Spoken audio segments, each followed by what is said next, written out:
Let's jump right into our Level Up Live, the 5 biggest illegal mistakes small business owners make. So this is a 30-minute live session with me and Deanne. And if you do not know, here's a little bit what we're talking about. Avoid costly mistakes and protect your business with the right legal foundation. So in this session, we'll break down the essentials of contracts, trademarks, intellectual property, so you know what's yours and how to safeguard it. We'll also cover the compliance requirements and the local, state, and federal levels, ensuring you to stay on the right side of the law. But this one was what I was going to say. I thought that was the first slide. If you have not met me, my name is Karin Haggard. I'm a Swedish brand designer, business strategist. I founded K Haggard Design, and I have guided hundreds of clients to build impactful brands and websites. I am a doer, an athlete, and a creator, and I truly believe we all have a uniqueness we need to share with the world. And I also believe kindness is cool. And then today I have a special guest. I'm very excited to introduce to you Deanne Flores Chase. She has had her practice for 25 plus years. She knows her stuff. Expert in business structure and contracts to protect entrepreneurs, recognized community leader in Chamber of Commerce, Kiwani's president. I actually don't know how to pronounce that. Sorry. National recognized attorney with AV preeminent rating since 2016, honored as a woman to watch and top 100 small business visionary.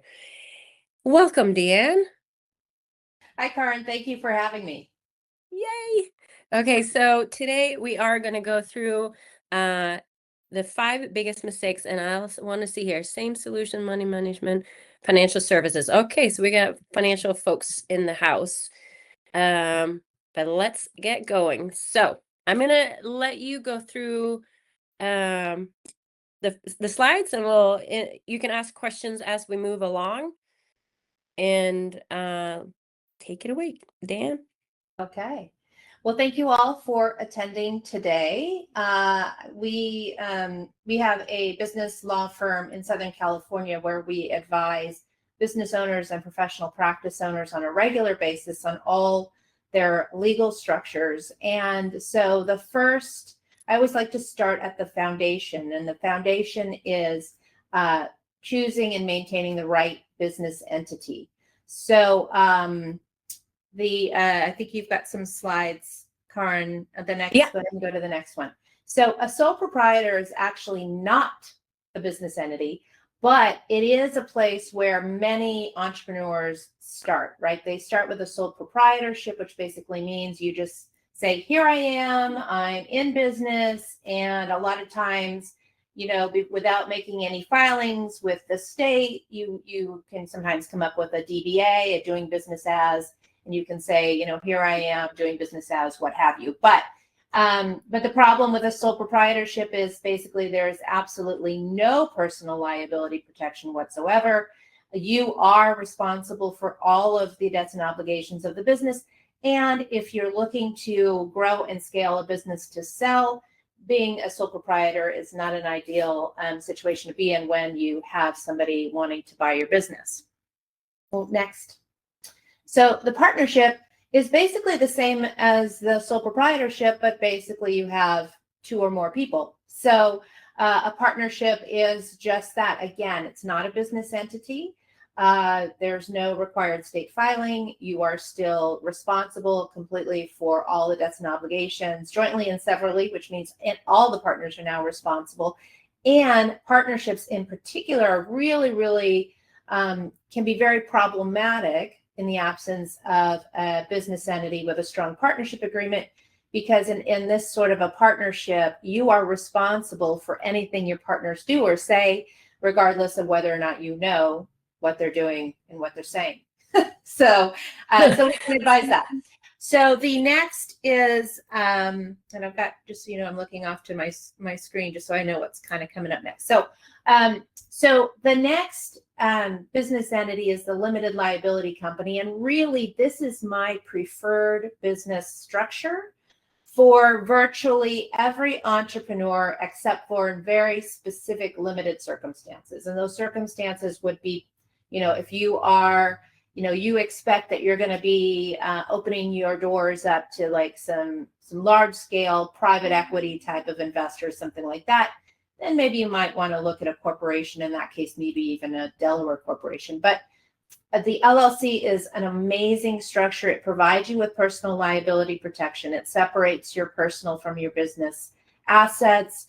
It is also in the it's less compliance and paperwork, which we'll talk about the corporate structure next. And in a partnership situation, it's really a great place to. So the LLC and the LLC, the main document in the LLC is the operating agreement. It's a single document, and it's a great place to put all your partnership terms. In a corporation, the corporation is a separate business entity as well. It also provides you with that personal liability protection. It separates your personal and your business liabilities. But there is a lot more paperwork that goes along with a corporation, even a small corporation. So you can have a corporation where you are the single shareholder, officer, director, and what have you, but you're still obligated to maintain what are called corporate formalities. And those corporate formalities include having annual meetings of the shareholders, annual meetings of the directors, keeping minutes from these meetings, and having stock certificates and bylaws and all the things like that. And it's a lot more paperwork. And I recently had a conversation with someone talking about the fact that many small corporations, entrepreneurs that have small corporations, don't have corporate minutes, and why it matters to have these minutes. Even if you don't file your corporate minutes anywhere, you keep them in your corporate binder. But the reason it matters is that if you were to be sued, you want that corporation to provide you with that liability protection. But the way that a person suing you pierce through the veil of protection would be to show that you failed to comply with those formalities. The easiest one is the failure to keep corporate minutes. But there's also, commingling of personal business funds and failing to sign documents in the name of the entity and a lot of different things like that. So for that reason, that's where I think that the LLC is the ideal circumstance. Some professionals are not able to practice a profession through an LLC, and so must be a corporation. And then in that circumstance, we have professional corporations for certain types of professionals. How about, I'm going to throw in a question here. The S Corp is if I understand it correctly, is just a tax checkbox to do LLC slightly different. Can you just throw in some notes on that? What's the difference there? Yeah, a lot of people will come to me and say, well, I know I need to be an S Corp, right? And so for that, you don't need to have a formal corporate structure. You don't need to have a corporation to have an S Corp corporate taxation, because that is purely a tax matter. So you can have an LLC taxed as an S Corp. And what that allows for, if you don't make that election in an LLC, you're taxed, you're subject to self-employment taxes. And in a corporation, by default, a corporation is taxed as a C corporation, which has double taxation and different things like that. So ideally, you would make that S tax election, which is passed through. It allows you to apportion some portion of income to a salary. You become an employee of either your LLC or corporation, and then it allows some other tax benefits. But bottom line is, you do not have to have a corporate structure to be an S Corp. An S Corp. Yeah. Got it. And the last one we have here is the nonprofit, which I just thought we could just go over real fast. I don't think that's what most people do in here, but just to give us an idea what that is. So the nonprofit corporation, they're very strictly construed, because unfortunately a lot of nonprofits are taken advantage of, right? So the nonprofit corporation has to be formed for very particular purposes. The 501c3 that's shown on the screen there, that is for a charitable organization. The benefit of the 501c3 status is it allows donors to get a tax, their charitable deduction receipt. But there are also types of nonprofits, like a member-based organization is a 501c6. They're tax exempt. Important to know that they're still subject to a lot of the laws that apply to employment and other things. So it's just very important to know that if you're forming a nonprofit corporation, it's strictly construed. You need to comply with certain requirements, and a lot of nonprofits, and particularly in the state of California, are also regulated by the California Attorney General. So, and in fact, if you're going to form a nonprofit, the California Attorney General in particular has a really nice guide that you can download, and it's the guide for nonprofits, and it's really a nice baseline of That's for education. each state then? Each state is yeah. different, but yes. Okay. All right. And then I know you kind of already talked about this, but the solo LLC versus corp, I think your winner is in the LLC in the middle there. But if you wanted to say anything else about which one to pick. Yeah, if so you're not sure. so definitely I do not recommend being a solo proprietor under any circumstances. I do recommend either forming an LLC or a corporation as quickly as possible upon starting your business. Sometimes I have people whose accountants say, wait until you make X number of dollars to form this entity. And I really think that's bad advice, because as on the liability side of that, maybe a numbers tax thing, but on the liability side, that protection comes from the date that entity is formed, and that provides for that personal liability protection for any contracts you enter into and other things like that. So I say form an LLC or a corporation. My general preference would be for an LLC whenever possible. Cool. Okay. I know I took a very long time before I formed my LLC, so that was not good, I suppose. But let's jump into contracts. Yeah, and I always say it's better late than never. Yeah. Right? Or, like they say, sooner rather than later. But yeah. So that liability protection, of course, comes first and foremost with that entity structure. But you can really build a lot of protection into your contracts. And I say it's living with your contract. You want to know what your contract says. You want to know what your contract means. You want to know how to live with your contract. Like an example is like a notice provision, for example, a template or something you download for the internet, or nowadays something you put together with ChatGPT, because people are now drafting their contracts on chat. Is that how legal are those? What's that? How legal are those? Well, I'll tell you what, if you print it up and have somebody sign it, that is a legal binding agreement. But whether or not it provides you with the protection that you need, it is not always the case. And I say, I've had somebody say, can I draft my NDA with chat? And it's like anything. Yeah, you can, sometimes it's a good starting point, but you always need to have a lawyer to review it, because I say whether the template is created by chat, or you download something from the internet, or you borrow someone from your industry, it's a starting point, but you still need to know what it says, because in the boilerplate language, for example, there are notice provisions. Generally, it says that to give notice of a termination, for example, it needs to be in a writing. It needs to be, certified mail, return and receipt requested. So when people are sending emails saying I'm terminating my contract, unless your contract says you can terminate by email, you cannot, and you have not. And so that's just an example. Yeah. Great. I think that's a question probably a lot of people are asking themselves nowadays. So awesome. One other thing I think is really important to look for in your contracts too, particularly if you're doing business across state lines or even internationally, is you want to know that your contract includes maybe an arbitration provision that says in the event of a dispute, we'll go to an arbitrator as opposed to a courthouse. An arbitration is more of a, in a conference room with a usually retired judge. It's more expeditious, cost-effective, avoids courts, courthouses, juries, status conferences, that sort of thing. And then also very important is to make sure that there's a clause in your contract that says, in the event of a dispute, all disputes are resolved in your county, your state. Yeah. Excellent.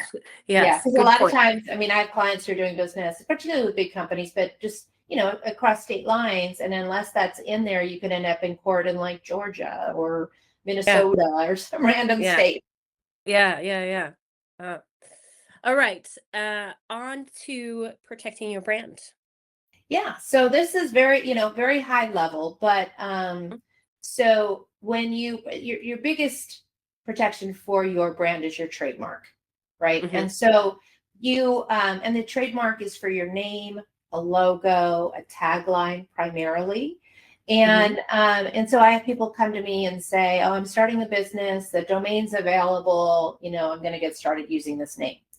And the problem with that is just because the domain is available does not necessarily mean that you are good to go with using that name, because you can be held to be infringing somebody else's trademark if you're using either the same name or something substantially similar in the the same, what's referred to as the same class of use, right? So a class of use, Like in the same industry. in the same industry. So I usually say there's Pandora music, there's Pandora jewelry, Yeah. right? Same Yeah. word, two completely different Excellent. classes. Yeah. Right. Yeah. So the best time to protect your brand by way of a trademark, I think, is when you're first getting started, because trademark protection, you don't need to actually, people don't realize, you don't need to actually file with the United States Patent and Trademark Office to have basic trademark protection. That happens from the time you start using it in commerce. So even today, everybody who's attending this, if you've got a business name, you could put a TM on it. You don't have to file anything. But as a practical matter, it's very difficult to enforce. So if you want to create a brand that you want to be able to, again, scale, grow, sell, franchise, license, then you want to lock in that trademark as soon as possible. You want to get the R on your. You want to get the R, and you don't get the R until you get it file and approves the United States Patent and Trademark Office. And what's the difference between a trademark and a service mark? They're really the same, Just one that is, if your products or services, or well, you can get a trademark for goods, and you can get a trademark for services, right? So the service mark is generally speaking a mark for services specifically. So sometimes you'll see the SM for a service mark, but really you can put, once you register, you can put the R for a service mark as well. And you have to specify that. But that's because trademark is for goods or services. And you have to, like, for example, if you would have to file a separate application for each. Okay. I should keep going down, because that's what my next thing. How do I check for it? The availability. Are you going for your next slide? It went to the next slide, right? Check for availability. I don't see it on your screen. You don't? I see protecting your brand. Oh, there it goes. It was slow. No, I think it went. How do you check for availability? So now, again, like I said, when people come to us, we recommend that they do their own basic search. So they rule out, back to the drawing board. Some of the best names, unfortunately, are already taken. Right. I know. The best name to trademark is you make completely something up and then you trademark it. Right. That's the best way. But of course, you start out with just your basic Google search, like I said, social media, check domains. And if it's not available, then that's an indicator. If you're checking the domain, you go to the domain, you see why. You can go to the United States Patent and Trademark Office. Anybody can run, can run a search. And it's deceptively simple to run that search. Because when you go to it says, trademark search, click here, and you can put in the word, and then you get like 16,000 hits, and you can check live marks and different things like that. But it is still a good exercise to go to the United States Patent and Trademark Office, uspto.gov, I think it's what it is. And do your initial search. But then usually what happens is when somebody comes to us we run a clearance search. We have an outside company that will run a baseline search for us. So they search, because they're also, keep in mind, you can file on a state-by-state basis. You can file, you can get, a mark in your state. You can get a mark at the federal level. So we get a baseline search for, and then, you can be looking in one class, but there's a related class. Like I had a client, for example, who's a brewery, right? They're in the beers, but then they also had glassware and apparel, and those are all different classes. So we can dive deep in there. Actually, like I said, it's deceptively simple. So then we'll run the search. We'll look at related classes. We'll give you an opinion on whether or not, you've got a good chance of getting your mark approved through the trademark office. Also keep in mind it's extremely slow, because then once we file the trademark application with the USPTO, it can take 6 to 8 months before an examiner even looks at the application. And then All right. the trademark process is so subjective on the part of the examiner that at that point in time, the examiner can issue what's called an office action and say, oh, I see a conflict here, or your term is too descriptive, or different things like that. So it's a process. Before, like I say, before somebody's going to pay an attorney to do a formal clearance search, you want to at least, do the best that you can on your own. But I'd say run it through an attorney before you actually file. Got it. Oh, I'm sorry. Okay. One other thing too. When you file, you have to pay a filing fee per class of use. The USPTO. Per class of use. What would that mean? Yeah. So like if you, like my brewery example, if I'm filing a name in beer, glassware, apparel, those are 3 classes. And with USPTO, it's $350 per class.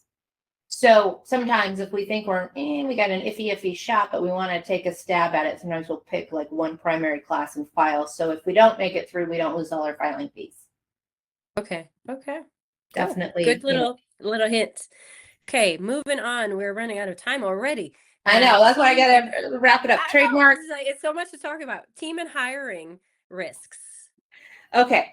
So, yeah, you need to advance the slides. There it goes. There you go. No? Yes. This is really, really important. So in order to scale your business, you need people. But when you are hiring people, you have to be very careful, because nowadays everybody wants to hire someone as an independent contractor. But on a state-by-state basis, there are different tests as to who qualifies as a true independent contractor under state law. And then there's also the federal test, the IRS test, which is called a behavioral 20-factor test at the federal level. But it's the test that's the strictest that applies. So in California, we have the ABC test. It's very difficult. If you don't meet ABC, then, and all 3 of them, then you don't have an independent contractor, for example. And just real quick, A is you don't control what they do. B is they're providing a service outside the ordinary course and scope of your business. And C, they have their own independently established business, providing the same services to other people they provide to you, right? That's ABC. So it's a stricter one. And if you don't meet those 3, then you have an employee, and you need to then, if you misclassify someone as an independent contractor who is truly an employee under state or federal law, you're going to get hit with penalties, back taxes, potential audits. You're going to get hit with fines. You're going to get hit with potentially lawsuits by the person who agreed to be an independent contractor who got injured or made an unemployment claim, and now suddenly they're saying, oh no, I was really your employee. Right. So you really want to make sure that you properly classify an independent contractor versus an employee. Once you have employees, you want to make sure you properly classify them as non-exempt, hourly, or exempt, salary. And exempt is exempt from overtime and other applicable laws. So really difficult. And then you want to properly document every relationship. So I have people say, oh, they're independent contractors. I'm like, okay, do you have a contract? No. Yeah, that's the next thing. And I'm like, that's why you don't have an independent contractor. Yeah, right. And if you have employees, then you need to have an employee handbook. You need to have, I recommend a standalone arbitration agreement. So again, you stay out of the courthouse. You need to have workers' compensation insurance and a lot of other things. So it's a big shift from going from independent contractor to employee, though. It really is. And for many small businesses too, it's a big shift from going like do it all yourself to hiring your first employee. But the interesting thing is, once you lay the foundation, like for us, we have packages that sets the legal foundation of paperwork when you have employees, right? A handbook, an arbitration agreement, that sort of thing. But once that is fantastic. Yeah, we have flat rate packages for that. And then, but that just lays the foundation. But the funny thing is, once that's done, then it's like, then you're hiring and you firing, be very careful about that. But it just like, it's really kind of like, it's puts you over that barrier. But once you get by it, it's just so much, you're in a much better position to grow and grow faster. Once you get past that barrier of, like you have the foundation set and you're ready to grow. Yes. Cool. Accessibility and compliance. I don't know how much you know on your side of things. This might be more on mine, but I want to hear what you have to say, or if you have something to say on this one. Otherwise, it could be on my plate too. I'm just kind of following accessibility. I'm not sure what you're referring to, accessibility and compliance. I So mean, I do work with a lot of financial advisors in accessibility. This is more in the website world, which is the world that I live in. definitely you, but I do have Yeah. had clients get hit with those ADA accessibility. Yeah. Yes, exactly. So Uh-huh. having those policies, so this is what I want to just point out is having your site set up in a way that you have the ADA in place to making sure that everybody is able to see it. That means people who are blind and deaf can actually use your site. And people, this is where I feel it's a little bit sad. People go after you even if just for legal reasons to make sure it's set up properly. So it's always good to have that set up. Having your privacy policy and terms and conditions in place. This is probably something that you touch on too, I would Yeah, imagine. we dropped those. Yeah. Yeah. And then having when somebody signs up on your website to actually consent to signing up to your website, and when you're a financial advisor, I want to actually make an extra mark there because usually you have to have a double sign up to make sure that you are really certain that they do want to sign up, and then a clear unsubscribe in the email that they sign up to, or the newsletter that they sign up to. Yeah, that Uh, legally you need to have an option to unsubscribe. Always, yes, very Yeah. clear too. Yeah. So, and I always think about it too from a perspective of there is a cost to having an email list. You want to make sure you have the right people on your email list. So that's another reason you want to actually people to unsubscribe if they're not the right person either. So there's a win-win on that and on that one, even though it might feel like not a fun thing to highlight in your email. And then if you ever work in the, yeah, go But just ahead. if you want to move your advance your sites. Is it? Oh, I don't actually have more. It does. I Oh, have it you don't? all on this one. Yeah. Oh, okay, that's fine. Yeah. I was It's a looking at. recap is the next one. So I just Okay. plopped it all on this one. I should have maybe made some different ones, but That's okay. I was um looking at the other screen. But yeah, on compliance, yeah, compliance. And we do actually work with a lot of financial advisors oh, okay, on cool. their business entity structures, Uh-huh. their contracts with their people and different things like that. But definitely that's when you meant compliance. I thought you meant like Yes, because compliance. I work with so many financial advisors, and Right. there's you're not allowed to have testimonials, and this is something you can check with depending on if you're an RIA or if you work in a broker firm, you can check with SEC or FINRA, I think it's called. I'm blanking. Yeah. FINRA, FINRA. Mhm. And make sure that you have the ability to showcase testimonials or reviews on your sites. So those are a few things to really make sure they have set up on your site. Yes. And that is actually it. That's the little presentation we had today. There's run through everything. So making sure you have the right entity. It sounds like Deanne is really honing in on LLC. I would do that too. That's what I'm at. And I also have an S Corp. That's why I was asking you about that. Making sure you have the right contracts in place. I Mhm. did the thing of getting a download from somebody or taking a contract from somebody, getting into a not fun situation, and then set every contract up perfectly now, which feels so good to have all those things in place. Yes. So working with somebody like Sleep at night. Deanne is, oh my gosh, it's like magic, magic. And then Yeah. obviously making sure your brand and IP is protected if you are planning to grow or in any place, really. Mhm. And then when you run a business, it's always about building your people, your team, and making sure that they are set up properly. So you can, and it sounded like we want to make sure we get the foundation in place first. And when you have that in place, then you can hire and fire in a much easier way. Hopefully not needing to fire, but that Mhm. typically happens somewhere in there. And then lastly was compliance, making sure your website is set up properly with terms and conditions, policies, privacy policy, Mhm. making sure you're allowed to show testimonials or not, and following all those rules. Right. So, that was a lot. Any questions? We still got people in here. So any questions that you want to ask Deanne or me, feel free to pop them into the Q&A area and I will read those out. Let's see if we got something. We got they have a solutions money management TM. So they have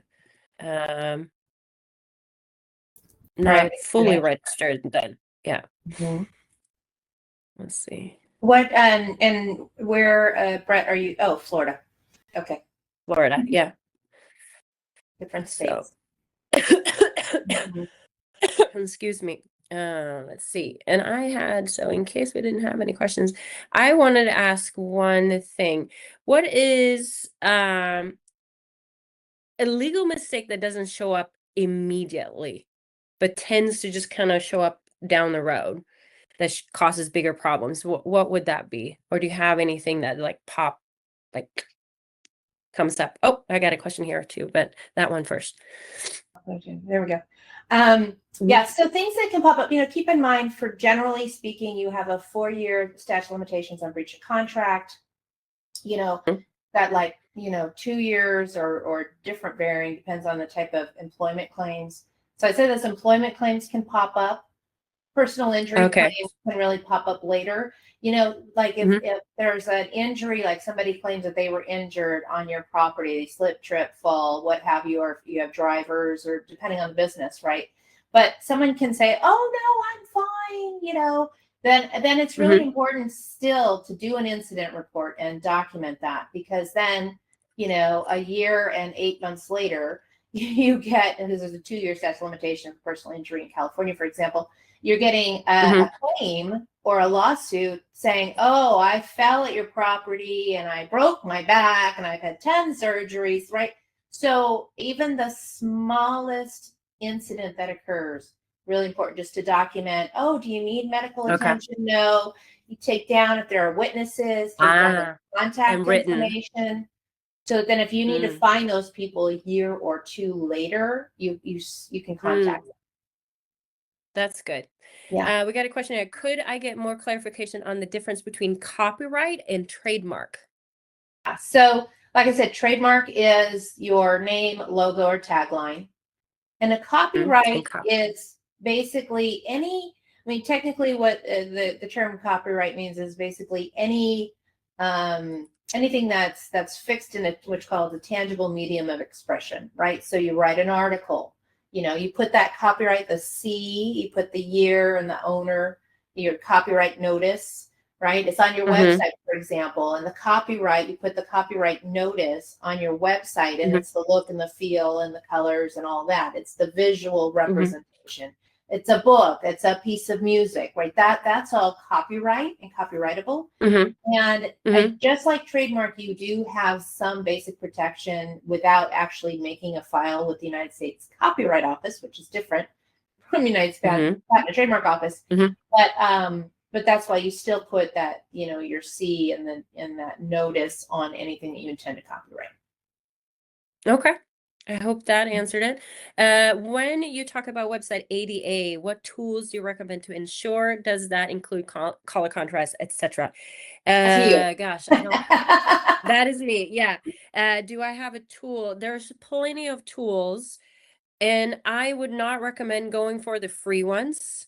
Those can get you by, but there are tools. Unfortunately, they are a little costly, but these are things that, if you want to be protected legally, you typically need the tool that actually has a little bit more substance in them. And now I'm blanking. I should definitely remember this name. On the tool that we tend to use, it's $500 a year, so it is a chunk of money. And we have tend to do this for sites when they have gotten in a place, which is probably, when I have a lawyer on here, is probably not the perfect place to do, but we've had people that had been contacted because they are not 88 approved, and then we have put on the 88 and it's taking care of the situation. It's probably not the right way to do it, but we have saved a few people that way. And in these tools, you do get, it includes color contrast, font styles, font sizing, everything that is included to make sure you're secure. So there are great tools out there for that. And I would just do some research on which ones. They also always update. We have one now in our current system. That's actually probably why I don't remember it. That is included in how we set it up. So it just comes with it. It's in Elementor, it's called actually. Yeah. So hopefully that answered that. Any other questions? Thumbs up. Awesome. That's cool. Excellent. Yeah. Yeah. And then I have here, of course, thank you so much for spending the time with us. And Deanne, thank you so much for coming along with me. This is really fun. And if you have any more questions, you can find me at khagerdesign.com or at khagerdesign on all social media. And Deanne, you can find at chaselawmb.com or at Deanne Chase on social media. So if you have any other questions, feel free to reach out. And we can help you further in anything else. Anything else you want to say? Closing out. No, I just thank you. Thank you for having me. We do offer. We do have a book called an ebook kind of thing. The 5 top legal mistakes business owners make. It's a text often if you text biz like a lead law. magnet on your site. Yeah, it's called biz law BIZLAW to 26786. You text. Want to put that in the put that in the chat. Maybe, I'll put that in the chat. It's it just kind of seems it's tied in to what you're talking about with the top 5 legal mistakes, and it's like awesome. Text biz law to 26786, and yeah, and that's the top 5. Oh, I don't know if that's going to show up to everybody, but I'm sure Karin can share it. But that's so another question come in, but that's the top 5 legal mistakes, and it's also just a nice high level and bit of information. Oh, it did show up.